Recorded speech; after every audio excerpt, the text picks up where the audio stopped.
Hey, what's up, y'all? Matt here with Hatch and another episode of Built By. Today we have a few firsts, which I'm pretty excited about. Number one is this is the first time I've had two guests on the episode at once. I thought it might have been a little chaotic, but it was actually pretty cool to have, two perspectives from the company on. Number two is that I'm interviewing, you've probably heard of them, but Alair Homes, Plano, Texas. Formerly, they were Hatfield Builders and Remodelers, so they do home building as well. And I thought it was really interesting because my guests today are Chad and Diane Hatfield, who are a husband and wife power team who grew their own business from the ground up until they were selected by Alair to join their portfolio of companies. And what I really love about this episode is that we get the full trajectory of the business from when Chad first started it, the struggles that he went through, some of the light bulb moments that he had when he was starting to build it, all the way to now, which is, they're under this amazing franchise umbrella, have a lot of support, and what that kind of looks like from their perspective. And that's why I think this episode's fantastic because, no matter where you're at in the journey of you having your own home improvement company, there's something in here for you from Chad and Diane's perspective. They lived it. They still live it to this day, but they're an open book. They're amazing people. And this episode really is one of my favorites. So without further ado, I want to go ahead and kick this episode off. Again, this is Chad and Diane Hatfield, formerly of Hatfield Builders and Remodelers, now Alair Homes, Plano, Texas. I hope you enjoy. This is a podcast for home improvement and home services marketing. This is Built By. But you've got to be adaptable. You've got to find a way to accommodate an uncomfortable customer. If you're not getting the home advisor leads in the first 5 minutes, you shouldn't even do it. Hopefully we're eating their lunch while they're trying to get back up and running.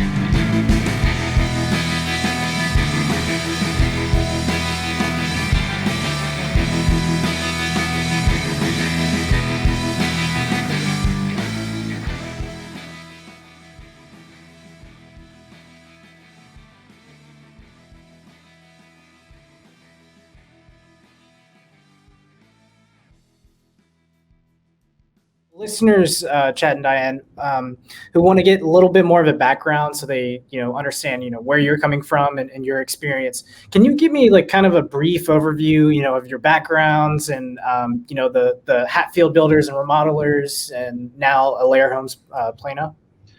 Yeah, I've got a bachelor's degree in engineering from Texas Tech. I went into commercial construction after I got out of college, and from there, I started off in Florida, moved to Dallas when I took a job with Turner, and then I just decided I didn't like it. It wasn't personal enough for me. Mm-hmm. So I actually got a real estate inspection license, and I was a licensed home inspector for, probably 3 years or so. And that was actually some of the best sales training I've ever had, with having to talk with a bunch of people with totally competing interests. Lots of conflicts everywhere, and you have to remember not to create unsolvable problems. So there we started building houses with my brother and father. That's how Hatfield Builders got started. If I would have been smart, I would have listened to my mom and said, "Don't go into business with family." Yeah. But that's now we've been doing this for 16 years. Yeah. And you kept going with the family, right? Now Diane is co-owner with you. Well, Diane's my wife. It didn't start out. I didn't start out participating. I actually am a registered nurse, and so I just have supported us throughout all of this, and but have always, at some point, moonlighted for the business. So on my days off, I would help, I would file, I would start paying bills, I would do all different kinds of things, and so I've worked here the whole entire time we've had our business, and the last 8 years or 7 years, I've been with us, full time, full in it, and really enjoying, being a part of this and working together, and working with our team, because it's really neat to see the end result. And that's the part I like about it the most, is walking in after you've seen it before, and then talking to our clients, and the after is just blows you away. And they are so happy, and it changes the way that they live completely. So that's the part I love about it. Yeah, that's awesome. you're the first home builders, I guess, that I've had on the show, and my audience is like primarily remodelers, so they're probably wondering why I have home builders on the show. But really, it all comes down to the same thing, and it's an interesting story because you actually do both. And we were chatting the other day. You got into remodeling out of like a necessity, Chad. I think you had mentioned. Yeah, it's kind of a happy accident, I suppose. Some days, most days it's happy. There's some days that I'm like, what am I, a masochist? But, it's an interesting story there. We were building new houses in 2005, 6, 7.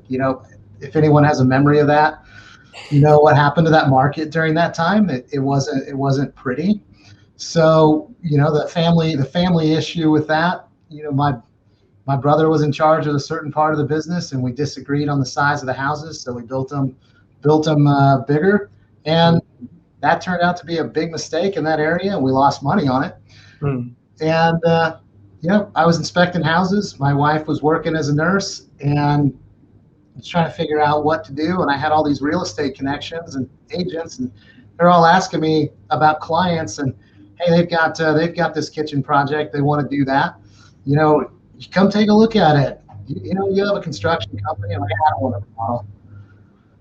And that's just not what I want to do.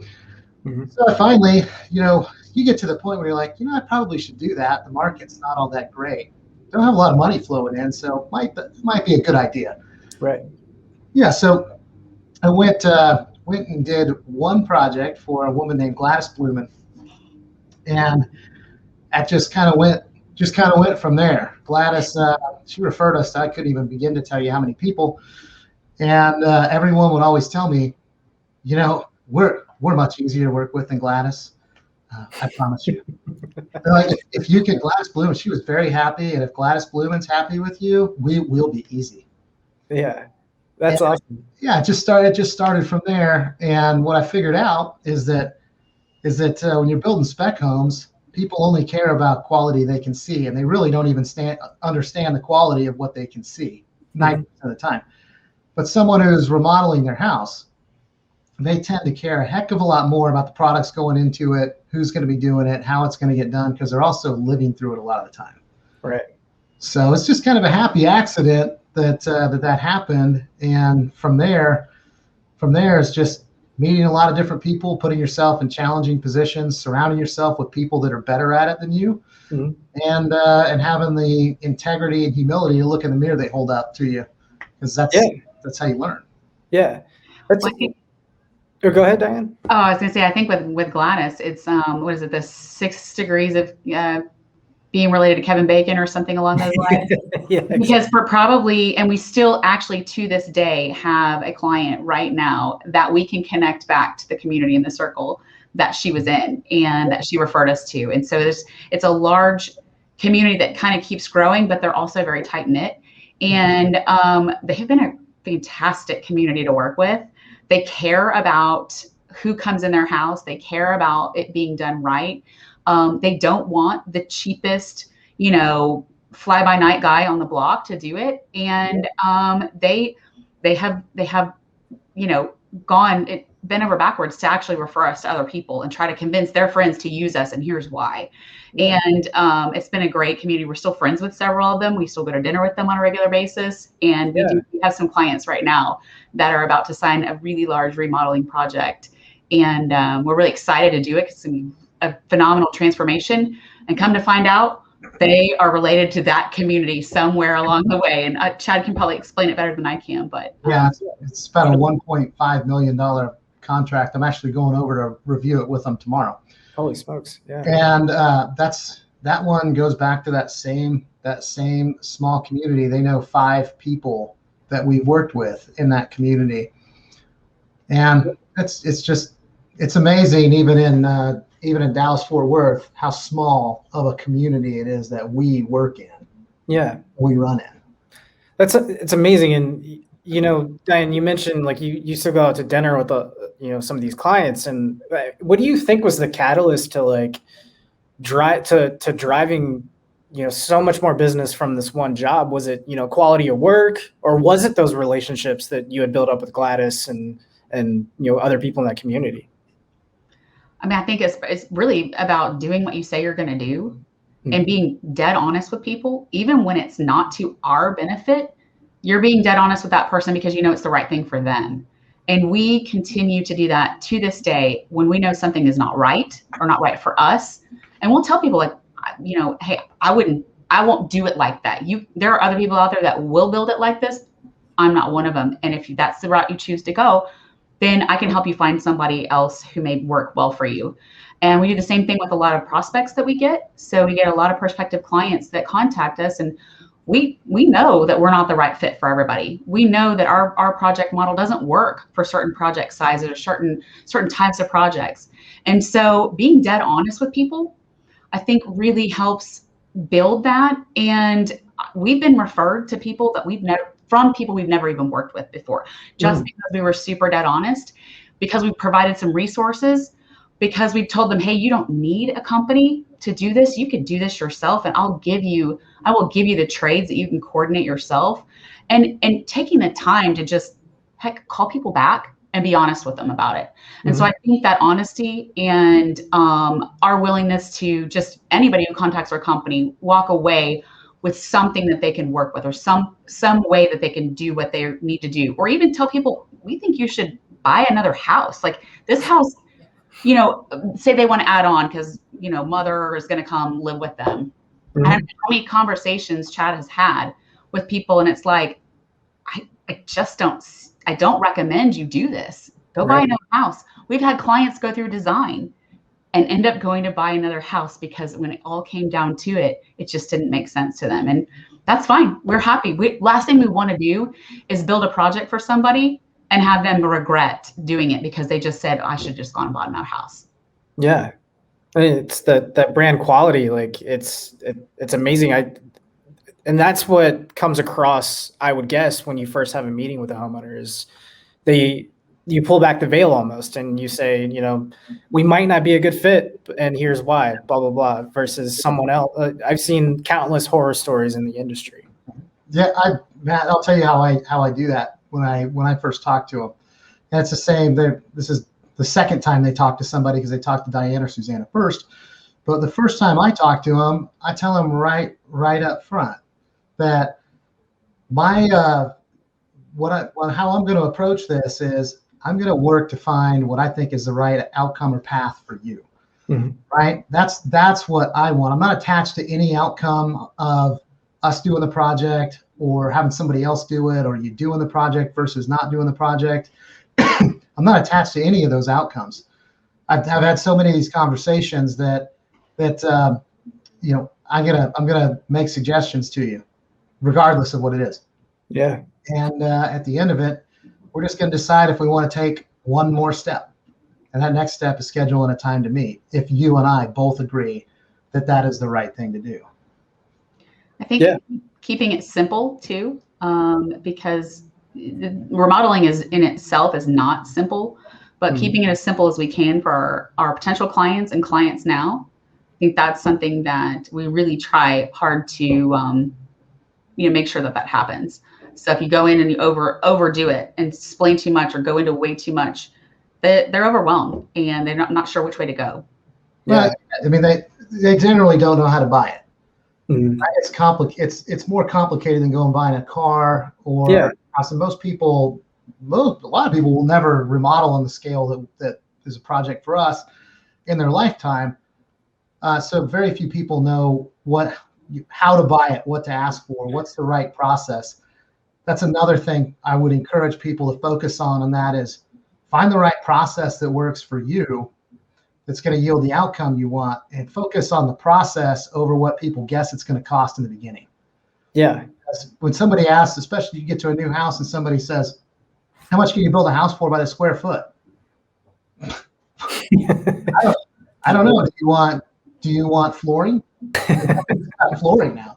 The question is just kind of arbitrary, and it's like you might as well ask, how much does a new house weigh? 4,000 square foot house? Well, that weighs this. No, but it's all about really what's the process? How are you going to be able to intentionally choose where you're going to end up?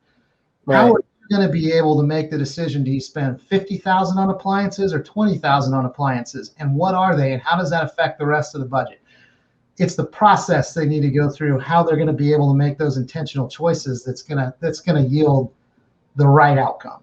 Yeah, that's amazing. And it sounds like that's really what that consultant approach, almost rather than the sales rep approach, was what really resonated with Gladys, right? And, going back to the community thing, and I heard a long time ago, but, the smaller the community, the smaller the tribe, the better success the companies have. And an example of that is, you think of Harley Davidson, and people actually get the company logo like tattooed on their body, which is crazy to me. They have such an affinity, and Harley Davidson has done so well with that community. And it sounds like the approach that you guys have when it comes to getting your business out there.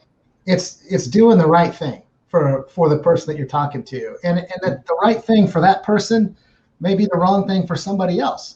Because you got to understand the personal circumstances going on in their lives, and you can only do that by asking questions. Right. And my sales trainer used to tell me, we show our genuine interest in the people we're talking to by the questions we ask and not the statements we make. Right. If I want to get to know them and understand them and know what's important to them, then I need to ask them, because they don't know how to buy it. And if they're talking to me about, they're making a lot of comments about value of the house, how much money they're going to invest in it. And I know that, they've got a $700,000 house, and what they're talking about doing is going to be at least $300,000. I'll probably just say, a project like this could range. It's 300 or more. Does that even remotely make sense? Oh my God, no, that's way too much. We'll be into this house for way, way, way too much. We don't want to do that. Okay. Well, let's talk about what you could do. Maybe you could do this, and this based on what you told me. We don't do that, but I can give you people that do. Yeah. It's just, you just got to be, to me, you just have to be honest and unattached to the outcome, and do what's right for them. Because if the goals and the processes line up, then it works out great. Yeah. That's fantastic. The transparency, I think, is huge. Chad, it's amazing the growth that you've had, starting with Hatfield. And I know we were talking the other day, and you mentioned that I think you went to a Remodelers Advantage event one time, and you're kind of up against the wall, sunk down in a bar stool, and then you got some great advice from someone. I would love to hear, some of that early advice you got that really changed the way that you approached your business and how it helped you grow your business. Yeah, sure. That was Mike DeFabian Remodeling in Charlotte. Mm-hmm. Great man. Met him in 2013 at the beginning of the year at the Mastery Remodeling conference. I forget the name, for RA in Baltimore. And at that point, I was really at a place where I was so frustrated with the business and working 7 days a week and doing everything myself, like pretty much most people I know start off doing. Yeah. There are better ways to do that, by the way, but I just know that now. So I'm there, and I'm sitting with this guy at a table, like 7-8 people. And I wound up seeing him in the bar later. He walks up to me, and we had talked a little bit during the day. And he says to me, he goes, man, I gotta ask you, what's going on with you? Because you look like a miserable bastard. And you got to understand Mike to know this, because I can't do the New York accent. From Buffalo. And I start telling him about what I need and what I'm working too much and all. He says, "Sounds like you need help." Like, yeah, I know I need help. I just can't afford it. And he's like, "Well, tell me about a project you're pricing." And it was a kitchen, and I think it was like 48 or 40. It was basically $50,000, which I don't know how I could ever do that. But that was 2012. So he says, have you showed them the prices yet? And I said, no, I haven't. He goes, it sounds like you need these two people, maybe an office manager and one other person. He's like, that's probably let's just make it even numbers. Say it's $100,000 a year. So your volume your volume, that's 10%. You need to raise your prices by 10%. They said, so this is easy. Just tell them it's 55.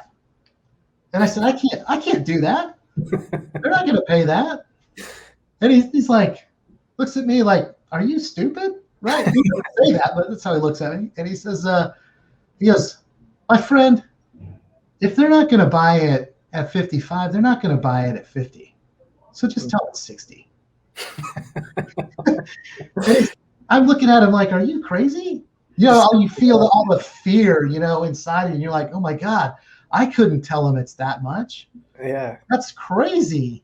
And he starts to look at me, and I'm telling him that, right? I'm like, I can't do that. I can't do it. And he looks and he says, Chad, he goes, picture yourself. You're in a prison yard right now. It's dark. The lights are on. The whole yard is lit up. There's guard towers, razor wire. And he's like, there's nobody else there. It's just you. You're wondering, why am I here? And he said, the gate's open. All you got to do is walk out. But to walk out, you got to raise your prices by 10%. So if you want, because my friend, you built your own little prison. And he said, to leave, you just need to raise your prices by 10%. If you're unwilling to do that, then quit bitching. I don't want to hear it anymore. Yeah, I can't imagine you get much better advice than that at a bar. Oh, Go ahead, Diane. I think he hit home with you, Chad, when he talked about his sales experience in the 1980s selling above ground swimming pools. You want to tell that story? You're pretty good at it. It's really actually an interesting story. And I think we can all relate if you've sold projects that you can't see or any sort of home improvement things before. I think it relates to us or resonates with us. And when I heard it, I was like, oh my gosh, that's crazy. You want to tell it? Yeah. So again, it's another DeFabian story. Nuggets of wisdom from DeFabian. And he's telling me we're talking about prices, right? Raising prices, and I'm being real resistant to him with it. And he goes, yeah, I understand how you feel. He goes, I used to sell above ground swimming pools in upstate New York. He goes, try doing that. Right? And he said that was in the mid 80s, and we used to have a little scale model of what an above ground swimming pool looked like, and that's what we take with us along with a couple brochures. And he's like, I'm telling my boss, I hear the same thing every time. Oh my God, that's ridiculous. It can't possibly cost that much. We could never afford that. Holy smokes. Just, price aversion, right? Rejection. And he's telling his boss that. And his boss looks at me, he goes, he goes, you have an appointment booked for tomorrow, right? And he said, yeah. He goes, okay, I want you to go into that appointment. I want you to do everything just as you do it normally. 100% of the model. Tell him, can you picture yourself in the pool? I mean, just do the whole thing just as normal. And he said, except I want you to tell him the price is 50%. And he said, today only 50%, not 50% off, because I want you to tell them the number at 50%. Something like $15,000 is going to tell them like 7.5 or 8. And he's like, I can't do that. They'll buy it immediately. And he said, if they buy it, I will take the hit for it. And but it's that night only. And he goes, I want you to tell me what you hear tomorrow. So he goes and he's like, oh, okay, I'll do it. They're going to buy it. He walks in, goes through the whole thing. He's like, Mr. Smith, can you picture the family in the pool, enjoying this? The summer's coming up and all the same stuff. He's like, I got the model and everything. And he's like, and you can have all of this today only for $7,500. And he said, I sat there and they went, oh my God, it can't possibly cost that much. That's ridiculous. We can't do that. And he's like, I left, got in my car. I'm thinking, what in the hell just happened? And he said, I go into the office the next day and the secretary is chasing me down with a message note that says, hey, the Smiths want you to call them back immediately. They are just ready to go. And he sold it at $15,000. He told me, I can't do that. It was last night only. Really? So he goes, it is all in your head. Interesting. Yeah. So he went in at 50% and then he ended up selling it for the entire purchase just because of the psychological, I guess, conversation. I don't know what happened the rest of that day when he talked to him on the phone, but he he had to tell him that was last night only. I can't do that. Wow. I don't know if they gave him a discount off the 15 or whatever the actual numbers were, but they didn't give it half price. But yeah, no, it's right. It's the mentality, right? It's you just got to go in and hard charge and see what happens. Yeah. My approach to it is because I consider sales to be one of the things that I'm very good at, mm-hmm. and I hate pushy salespeople. Like, I can't stand it. Right. I am a consultative salesperson. I'm here to help them find the right solution for them and help them understand what the options and choices are and help them understand what different paths look like. Mm-hmm. From there, they can decide what they want to do. And if that's going to work for me, great. If it doesn't, I'll tell them that too. Yeah, that's awesome. You know, it's interesting you mentioned that because, you know, it seems like you and Diane have a good like yin and yang, where it seems like Diane has, you know, handles a lot of the marketing side while you do a lot of the front, you know, meeting with the homeowner and things. And it's interesting, the growth. And Diane, I would love to get your take on this. You know, a lot of companies don't have the capital really to hire an internal marketing person, right? Especially in those growth phases. I'm a huge advocate of marketers internally, but sometimes it just makes sense to outsource to a marketing agency. Right. You know, we were having a conversation the other day, and you've had experience with good ones and you've had experiences with bad ones. And that's what I'm curious about is, you know, what are the things when you started working with a company that you outsourced your marketing to that was, you know, bringing value to you? What are the things that stood out to you there, and how did you know, decipher that? Well, I would say that, you know, when we found a company that we partnered with for a long time, I felt like they were organized. I felt like they listened to us. They are in this industry space. So not just every Tom, Dick, and Harry. I did not go with a local company. We've done everything by teleconference, televideo, even, you know, starting in 2014, 15, when I started working with them. Now they have actually visited us before, and that was really nice to do some face-to-face, but they're actually, you know, we're in Dallas, and they're actually outside of Charlotte. And it was really about having a partner. And it was the same way in which we that we work with our clients as we were their client and they worked with us. So open, transparent, honest, even when, so like I would have an idea or something like that, and they would be like, well, I hate to tell you this, but this might not be the best idea on the planet. And you're like, oh, okay, well, why not? And they spend the time to educate me on that. They would watch for things, you know, watch for certain things that were going on, watch for improvements that needed to be made, watch our back as far as things we were doing on Google.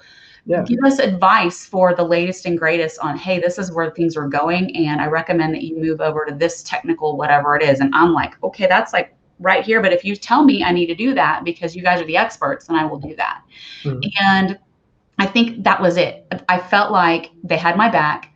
They understood, they listened to me. They would even take the time to record a lot of our conversations when I was talking about kind of the feel and the theme of the types of clients that we wanted, the types of you know, projects that were ideal for us, so that we weren't attracting the wrong, because you can get the phone to ring all you want to, and it's not good for either one if it's just not a fit, right? You don't want to waste anyone's time.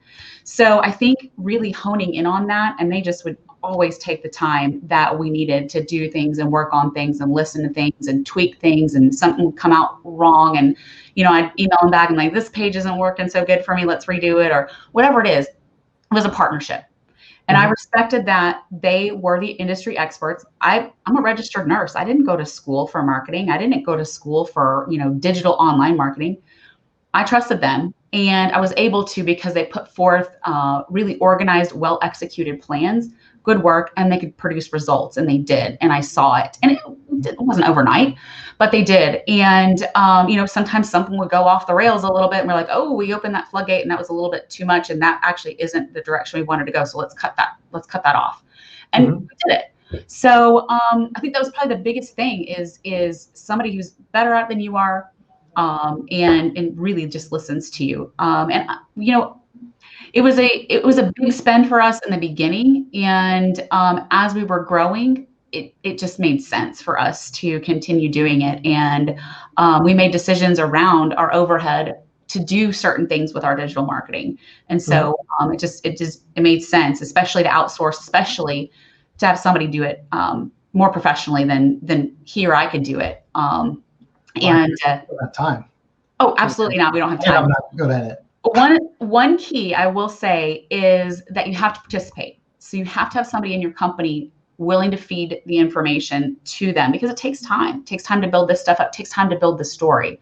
Yeah. And the other key, I believe, especially in our industry now, maybe not applies to, maybe HVAC or something like that, but good photography that tells a story. And that is, people will see some like, oh, that looks like my kitchen now, 1982 with the, floral wallpaper. And oh my gosh, they turned that kitchen into that. Wow. Ooh, I could see that. And so that for us helps to tell a story before people even call us. One other piece is educating people online, potential clients, about questions they're going to ask you. We get questions every single time somebody calls us. How much is this? How long does this take? And sometimes answering that up front and giving them the process up front helps alleviate, okay, well, they're not going to just call, they're not just going to come out and give me a bid today. Right. That's not what we do. And we put that out there and make sure that they're aware that that's not how we do things. And no, we're not going to come out tomorrow and give you a bid on Saturday. Yeah. This works differently. Yeah. It's amazing. The questions that customers ask you, yeah, somebody else inevitably is going to ask that. So, putting it out there and answering it on your website or in your blog or wherever, that's huge. It's a way for them to find you and a way for you to save time on the back end too. Chad, I know you were depressed about having to give up the website when you were managing it and designing it yourself, but it was a slow progression for me away from the stupid way that I started things. But that's why I love the growth story here, and it's just fascinating to see how you've grown. And for anybody that is interested in joining something like Alair, I want to talk about that partnership that you guys have and the decision it was for you, which I'm sure was a hard decision because it was something that you had built up from the ground. I'd love to get your take on for anyone that is tired of working in their business by themselves and looking for a partner. What was it that you were looking for when Alair came along, I guess? I wasn't even, Alair came along and reached out to me. I wasn't looking for other ways to do it or for partners or anything else. Mm-hmm. When they reached out to me, I knew someone that was in it, so I knew of Alair first, and I knew some of the basics of how Alair did things. So I thought, I'll just talk to him. It's probably not going to go anywhere, but I'll just talk to him. Mm-hmm. And at that point, we were doing about $4.6 million worth of purely remodeling a year. Mm-hmm. And it had 2 designers on staff, and we had a total of 16 people. And I was frustrated. And Diane and I were in RA and we traveled all over the place, learning best practices and implementing different processes. And we're at a point where I was frustrated, and I didn't know how to grow the business anymore because we needed to take on a whole nother level of overhead, and it's just kind of frustrated, I think. Was where I was. And I knew that the business still doesn't run without me, and it's not an asset on its own.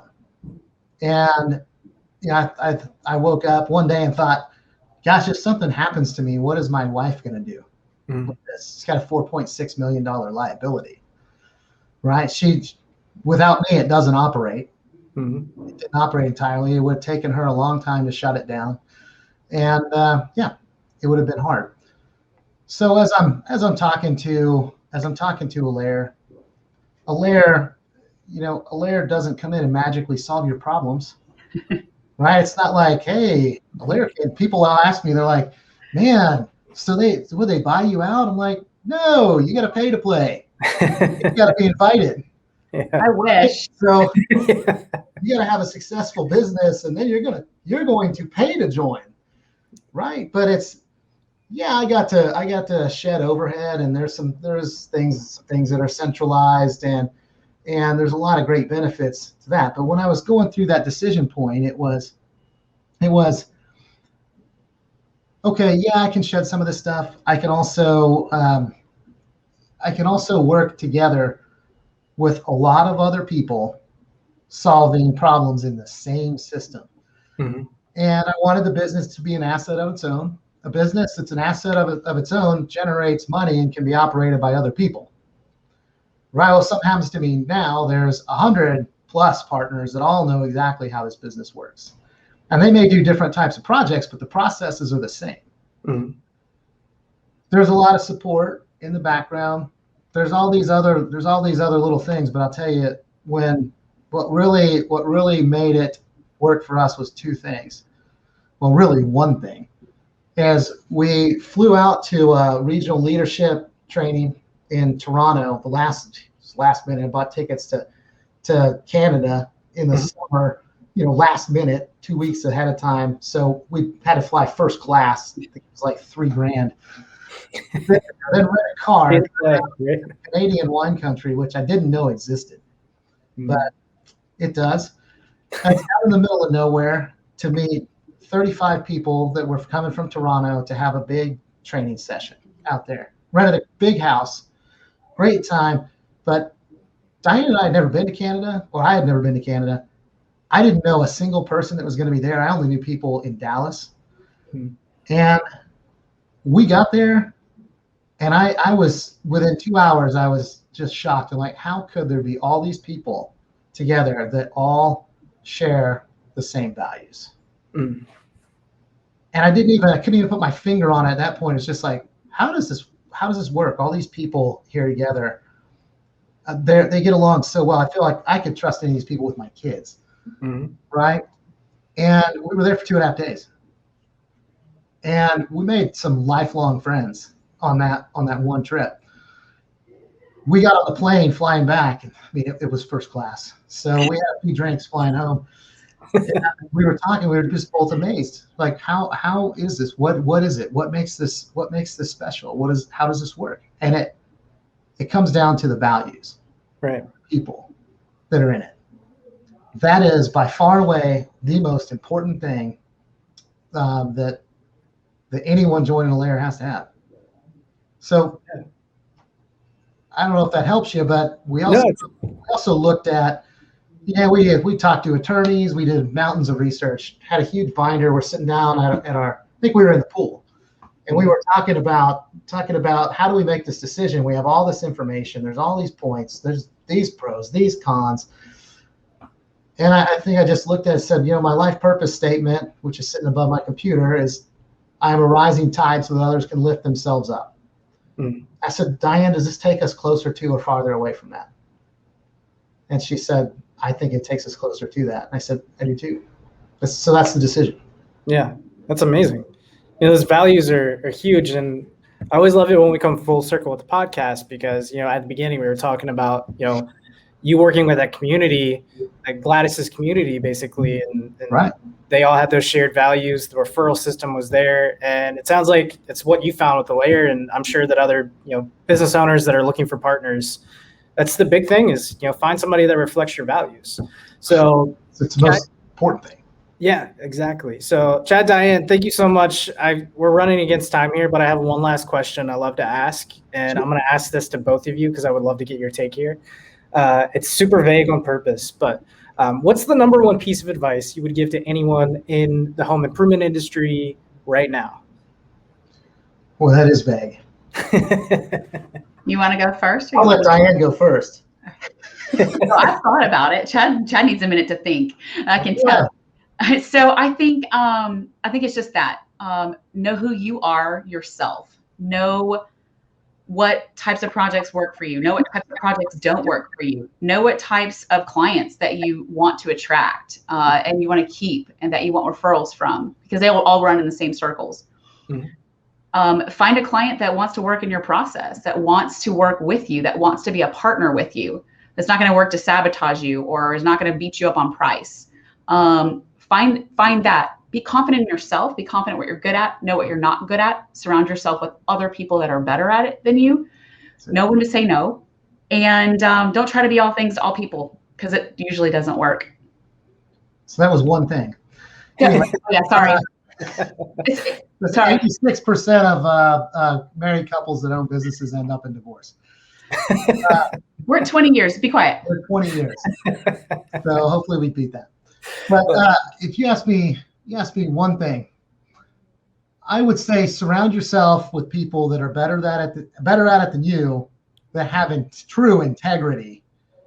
And if they're not holding a mirror up to you, ask them to hold the mirror up with love, and then have the integrity with yourself to look in it honestly at how am I doing? What do I need? What could I do better? And then do it. Mm-hmm. And that's it. There's no geniuses in this world, in my opinion. There's only people that are willing to do things other people are not willing to do. And surrounding yourself with people that are better at it than you, and that was part of Alair too, mm-hmm. because there are people that are better at it than me in Alair. And look in the mirror. And you may not like sometimes. It's not easy to look in that mirror, because you're going to see things that you want to go, oh, no, that's not me. You feel like that. You want to defend it. You want to defend it, but that's just your ego. The ego is always false. Yeah. Look in the mirror. They hold up. And when you reach their level, then you need to find other people to challenge you. Mm. You got to keep doing that, or you're just going to remain the same. And to me, that's not enough for me to remain the same. Yeah. Well, that's my favorite question, because the answers that come out are awesome every single time I ask it. So awesome. Thank you all so much again for hopping on the podcast today. We're up against time, but if the listeners want to learn more about, what you all have going on, if they want to connect with you, where should they go? So they can go to our franchise website, which is alairhomes.com. It's /Plano. You can just go to alairhomes.com and you can see all of the American franchises if you want to on there. So across the United States. And then if you're a contractor that wants to see what Alair is all about, there's discoveralair.com. And that talks all about our home office, our leadership team, and a lot more explanation about how Alair works. So if you're interested that way, it's a good place to find more information. That's awesome. Well, Chad, Diane, again, thanks so much for joining the podcast today. Anytime, man. Anytime. Yeah. Great conversation, and we'll definitely have to do it again sometime. I definitely appreciate it. Yeah, I'd love to. Definitely.